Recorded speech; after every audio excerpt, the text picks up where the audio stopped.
First question for Leah. Hey, this is for both of you guys. What was the reaction from the team last night and this morning when you all heard the news about Jim Phillips leaving to become the ACC commissioner?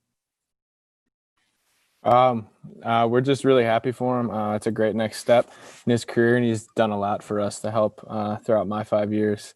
He's been a great leader and a great mentor, so we're all really happy for him.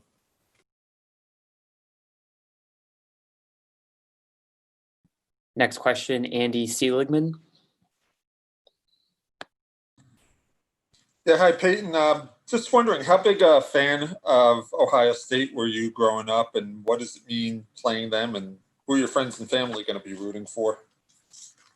Yeah, I wasn't too big of an Ohio State fan growing up. I was a Notre Dame fan growing up, but I was a Big Ten fan, and playing against Ohio State, this will be my 5th time playing against them. It's always been exciting. It's always been fun to go out and compete against the big boys and show what we're all about. So we're really excited. Teammates are really excited. Family's really excited to go out and compete and have fun. How'd you wind up a Notre Dame fan and not rooting for the Buckeyes? Just curious. Yeah, I don't know. I think it's something that my family, kind of a traditional thing in my family, and Catholic kid from the Midwest. So I think that kind of fits. Thanks. Yep. Next question for Andrew Golden. Hi, this question's for Riley. Obviously, you guys played in the Big Ten Championship game 2 years ago, and the outcome was obviously what you guys wanted. What do you think you guys can do differently this year? What did you take from that experience that you can apply to this one? I think last time we had the approach of we were happy to win the West, but I think our goals have superseded that, and our expectations now are to win the Big Ten Championship, and that's going to be our mindset going into this game.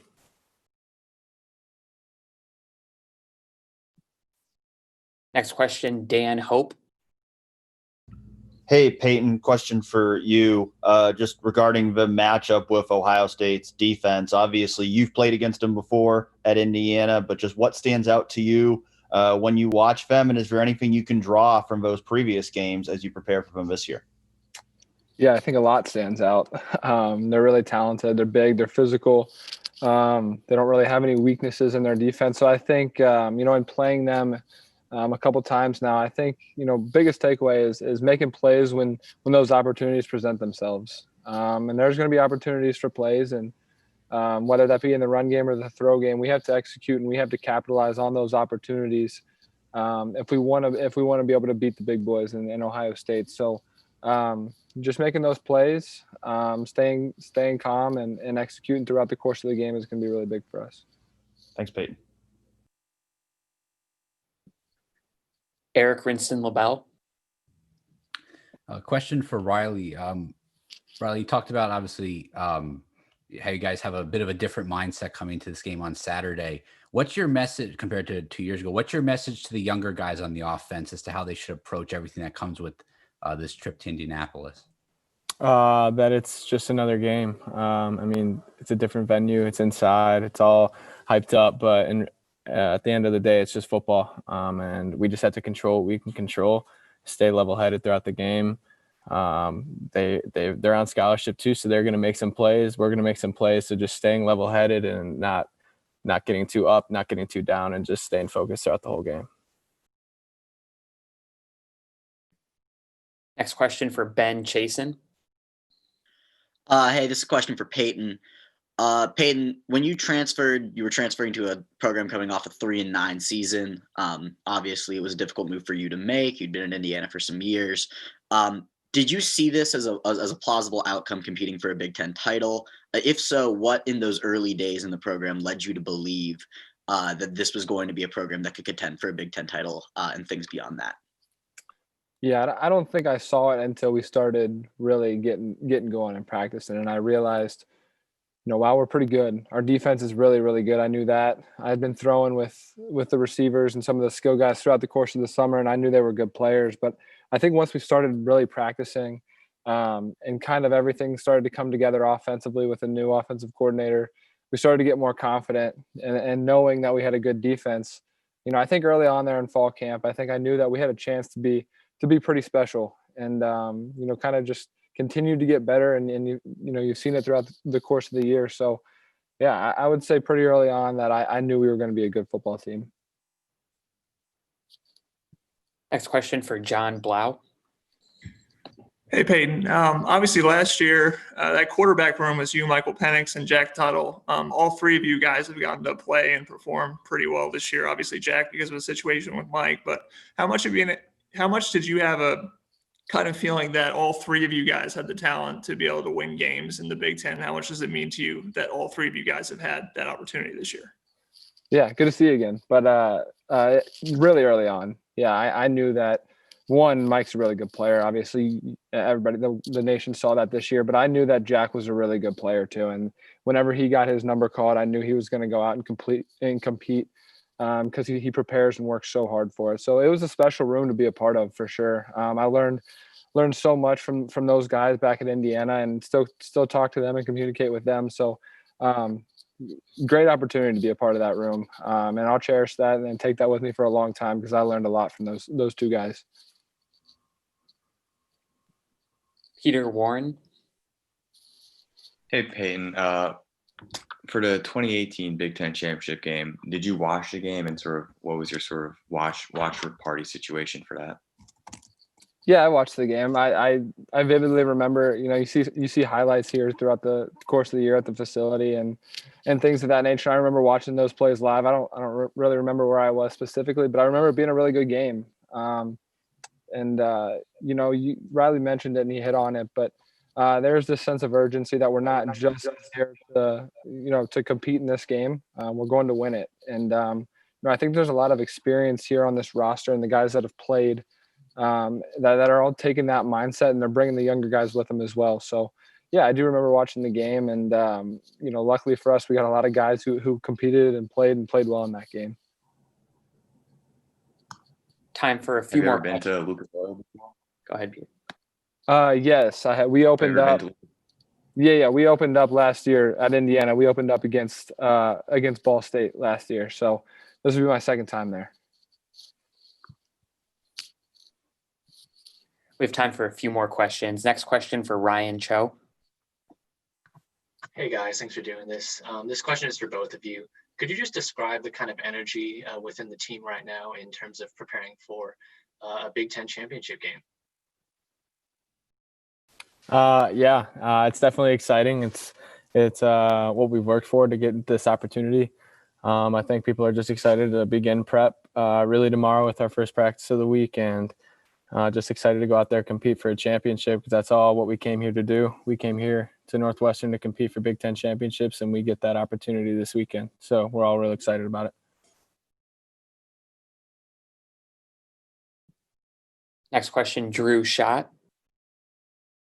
Hey, this question can be both for Peyton and Riley. Obviously, the running game in the middle of the season up until the Illinois game was struggling, and then this weekend against the Fighting Illini, 411 yards. What does that mean for you both, not only as a quarterback and a receiver, kind of your ability to stretch the offense now that a dynamic running attack is succeeding and that defenses may not know that you guys are going to rely on the pass so much because of a struggling running game? Yeah, it's important to be balanced, and you got to be able to run the ball and throw the ball in order to be successful and at this level of football. And I think more than anything, it gave our guys confidence up front and our backs as well. That we can run the ball on people, and that we're big, strong, and physical up front. And when we are able to run the ball, it opens up lanes in the passing game. So it was good to see because those guys were excited about it. Obviously, running for 411 yards is quite a stat. So awesome for all of us, and we're really excited about it.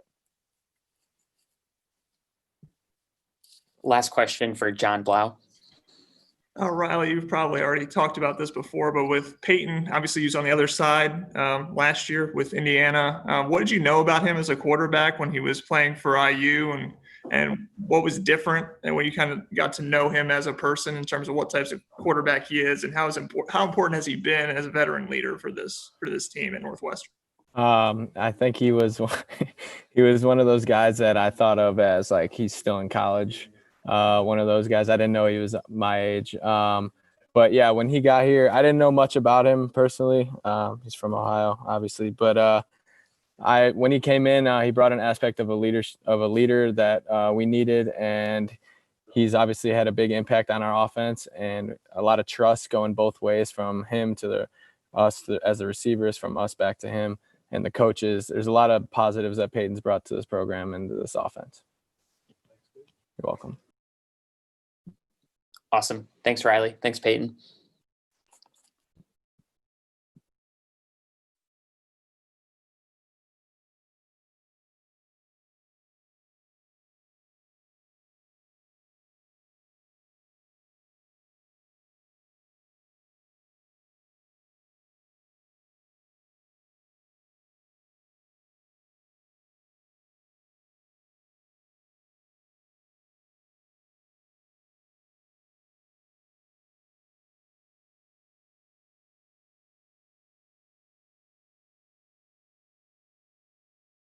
Questions for Greg Newsome and Blake Gallagher. First question for Greg Svirnoski. Hey guys, this is for both of y'all. You were both, at Northwestern last year, on the other end of that 50-3 defeat against Ohio State. What are the most tangible differences between that team and this year's team? And how do you think that loss has kind of influenced public perception going into this week? The biggest difference for me that I see, we got a lot more energy going right now, and we're taking the ball away. That's a huge difference. I mean, like if you win the turnover ratio, you have a great chance of winning the game. So I think we're taking the ball away, and that's pretty much the big difference between this year and last year's team. Yeah, I mean, I'll just say we're playing with a lot more confidence. We're flying around. Like Greg said, we're playing with energy and passion, and we got a lot of confidence in our ability this year. Next question for Leah. Hey guys, this is for both of you also. I believe Saturday will be Coach Hank's 12th conference championship game appearance in his career.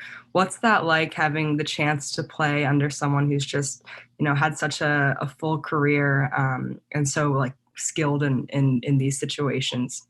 Yeah, I mean, it's unbelievable. I mean, we're blessed to have a guy like Coach Hank, the doctor, dialing stuff up for us. And it's been a blast playing for him in my career. And he's a great guy, great coach. And we're looking to go out there and get him his 400th win as a coordinator.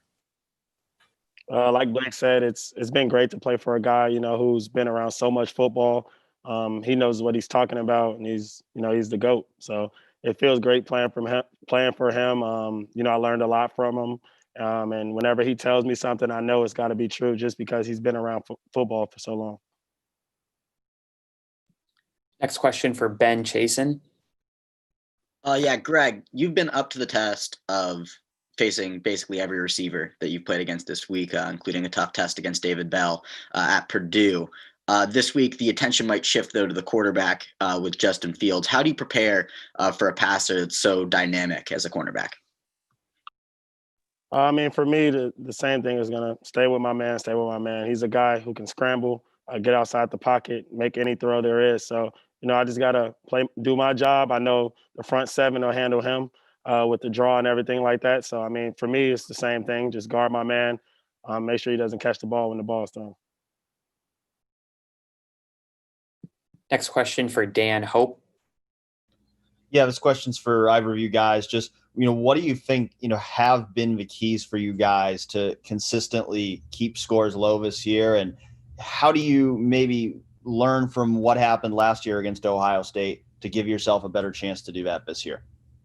Yeah, I mean, I think Greg said earlier, taking the ball away. I mean, turnovers are a huge factor in a game. And then just limited explosive plays. Just keeping the ball in front of us and not letting them let big plays break, and just make them kind of put consistent drives together and take the ball away. I think it's been two huge keys to success for us. And just to add on to that, I think we're getting off the field on third down. Even if you watch the game from last year, we held Ohio State to third down a lot of those drives, and we weren't able to, capitalize. So holding teams to, getting off the field on third down is also a huge thing that we've been able to, accomplish this season. Thanks, guys. Next question for Andy Seligman. Yeah, for both guys.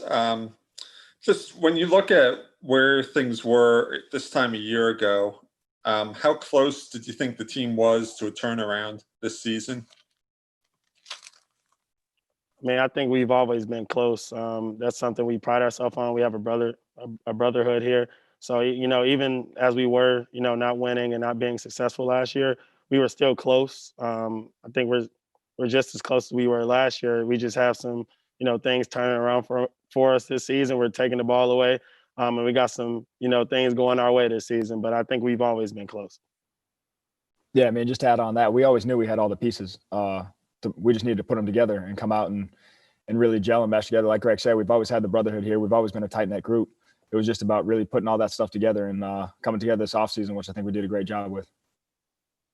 Thanks. Peter Warren. Hey, Blake, I know we talked about this, about midway through the season, but, you started bringing your own juice at the beginning of the year. Who have been the best people on the sidelines to BYOJ this year? BYOJ, best guy. Spanos is always out there. You see Spanos out there jumping around, gassing the guys up, getting juiced up. AJ Hampton, I don't know if you've seen him on the side or on the field, but he's been on the field a lot, but he's got impeccable juice. Really, we've just been, like I keep saying to, I keep alluding to, we have juice as a defense. Guys are making plays, guys are getting excited, guys are playing with passion and energy, and guys feed off that. And you look over to the boundary every time a big play is made, you watch it on tape and it's going ballistic. I mean, that's something we've done all year, and we need to continue to do in this game on Saturday. Next question for Ryan Cho. Hi guys, this question's for both of you, but as someone pointed out earlier, your opposing quarterback this week, Justin Fields, he has that great dual threat dynamic ability. So kind of previously in the season, we've seen that some of the bigger plays that you guys have given up, which haven't been that many, but the ones that you have given up are usually on, breakdown plays or just, the quarterback will take off and scramble. So how have you guys been preparing in terms of like containing those plays and reacting to some of those breakdown plays? You live and you learn. So some of those plays that, we got hurt on earlier, I think we did a great job against Illinois, even, stopping the QB draw. So we have been learning. We got a lot of young D linemen out there too. So, they're learning throughout the season as well. So I think, like I said, just keep living and keep learning, and we'll figure it out. I think we'll be good. We trust our D line and our linebackers to get the job done. So we just got to rely on them to, keep the side door closed. Yeah, just add a little bit, you see stuff that hurts you in the beginning of the year, people are going to keep running it until you stop it. I mean, so I think we've put great schemes in place to defend it. And I think as players, we just got to react to it and know it's coming and anticipate it in certain situations, which I think we've done a better job of these last couple of games. So yeah, that's something we need to keep doing on Saturday. Eli Carp. Hey guys, I got two. The first one's for Greg. The last time you guys played in the Big Ten Championship, there were a lot of injuries in the secondary. You came back after some injuries. I think you burned your red shirt that game. What do you remember from that experience, on that big stage, playing another really good passer? What lessons do you take from that, and what's the message this week? I learned a lot from it. First, that big stage is, like you said, it's a lot of noise and things like that, but it's still just a game of football. I mean, you go out there and do what you've been doing the past, 9 games or 10 games, whatever I played that first year. So, like that's the biggest thing that I learned is still just a game of football. And, if you just key on the things that you've been taught since you were little, just playing base technique and just doing what we do the whole season, we'll be successful. So not trying to do too much, not trying to do nothing extra, but just be the player we've been being the whole season. And then this one's for Blake. Fitz has never beaten Ohio State. What would it mean for the program to finally get a win like that? Yeah, I think it's huge for the program. It's something we haven't done since 2000. So it's been 20 years since we've been able to win a Big Ten title. So that's something that's in our sights. And we're there in 2018 and didn't get the job done. And we worked our ass off to get back here in 2020. And now we get to take advantage of the opportunity. Time for a few more. Next question, John Blau. Blake, in the second half of last year's IU Northwestern game, Peyton came in. Do you have any recollections of competing against him as a quarterback when he was on the other side? And what did you learn about him once he became, a Wildcat? And how important has he been just to have a leader on that offensive side of the ball? Yeah, he did a good job against us when we played him in the second half in Indiana. And he's been such a huge part of obviously our success this year and the offensive success. Talk about a guy who come in earn everybody's respect and just be a real leader over there on the offense. And is just, man, I can't say enough good things about Peyton. He's been a great guy to have in the locker room. True shot. This question's for both Greg and Blake. Obviously, it's been discussed already, Justin Fields' performance, but are there any, obviously Ohio State, very dynamic in the passing game and the running game. Are there any takeaways from last year, specifically any players outside of Justin Fields that you both are looking toward, and specifically kind of ways to stop them and kind of their strong offense? I mean, that's the thing about Ohio State. They got a bunch of players. So, I mean, we just got to play our base techniques and do what we can do to stop them. Like you said, there's not any – I mean, obviously they got a great receiving core. Olave, Wilson, Fleming, the freshman. They got a bunch of guys. So, I mean, we just got to do what we do, play sound football, and we'll be all right. Last question for Andrew Golden. Hey, this question is for Greg. I see that you have some writing written on your hat. What is that for? Those signatures, and what is that on the brim of your hat? So obviously you guys see it's the Big Ten West Championship hat, and I got my whole secondary to sign it for me, just because, like I said, I think we're a close-knit group, brotherhood, and although it's only maybe 4 or 5 of us on the field, we're always playing for each other. So I wear this all the time. On game day, I wear it all the time just to remind us that we are a brotherhood and that we're playing for each other at all times. Awesome. Thanks, Blake. Thanks, Greg.